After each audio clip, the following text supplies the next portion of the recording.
हरे कृष्णा, राधे राधे। आप सभी का दिन शुभ और मंगलमय हो। आज के वीडियो में आप सुनेंगे सोम प्रदोष व्रत की कथा। सोमवार का दिन भगवान शिव को समर्पित होता है और सोमवार के दिन प्रदोष व्रत पड़ने के कारण इसे सोम प्रदोष व्रत कहते हैं। आज के दिन इस पावन कथा को सुनने से आपके जीवन में आ रही सारी कठिनाइयां दूर होती हैं और आपको सुख समृद्धि की प्राप्ति होती है। तो चलिए प्रिय भक्तगणों, इस कथा का श्रवण करते हैं। प्राचीन समय की बात है। किसी नगर में एक ब्राह्मणी रहती थी। उसके पति का स्वर्गवास हो गया था। उसका कोई सहारा नहीं था, इसलिए वह सुबह होते ही अपने बेटे के साथ भीख मांगने के लिए चली जाती थी। वह खुद को और अपने बेटे का पेट पालती थी। एक दिन घर लौटते समय रास्ते में उसे घायल अवस्था में एक बालक कहराता हुआ दिखा। वह लड़का विदर्भ देश का राजकुमार था। शत्रु सैनिकों ने उसके राज्य पर आक्रमण कर उसके पिता को बंदी बना लिया था और राज्य पर नियंत्रण कर लिया था। वह राजकुमार अपने पिता की मृत्यु के बाद दर दर भटकने लगा था। उसकी यह हालत पुजारी की पत्नी से देखी नहीं गई थी और वह उस बालक को अपने साथ अपने घर ले आई और पुत्र जैसा रखने लगी। एक दिन पुजारी की पत्नी अपने साथ दोनों पुत्रों को सांडिल्य ऋषि के आश्रम में ले गई। वहां उन्होंने ऋषि से शिव जी के प्रदोष व्रत की कथा एवं विधि सुनी तथा घर आकर अब वह भी प्रदोष व्रत करने लगी। एक बार दोनों बालक वन में घूम रहे थे। उनमें से ब्राह्मणी का बेटा तो घर लौट आया, परंतु राजकुमार वन में ही रह गया। उस राजकुमार ने गंधर्व कन्याओं को क्रीड़ा करते हुए देखा तो उनमें से बात करने लगा। उस कन्या का नाम असुमति था। उस दिन वह राजकुमार घर देरी से लौटा।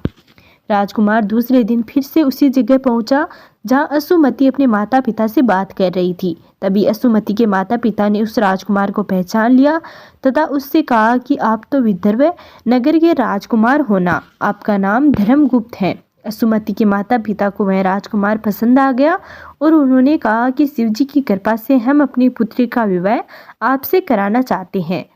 क्या आप इस विवाह के लिए तैयार हैं? राजकुमार ने अपनी स्वीकृति दे दी तो उन दोनों का विवाह संपन्न हुआ।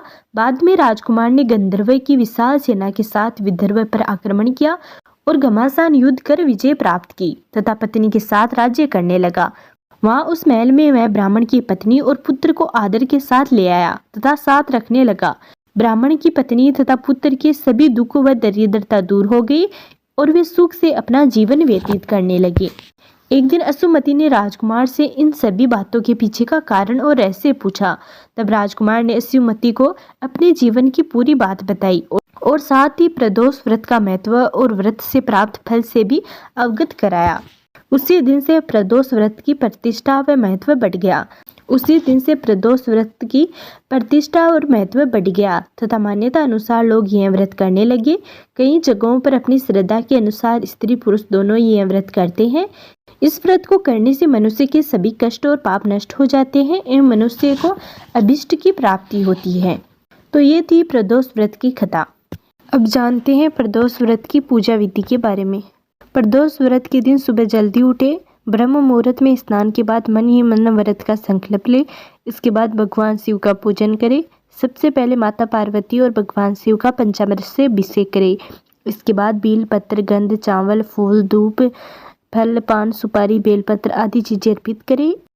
इसके बाद त्रयोदशी के दिन प्रदोष काल में सूर्यास्त के समय प्रदोष काल में शिव जी का पूजन करें। प्रदोष काल के पूजन से पहले स्नान करें और स्वच्छ वस्त्र धारण करें। फिर घी का दीपक जलाकर भगवान शिव का अभिषेक करें और फिर उन्हें मिठाई का भोग लगाएं।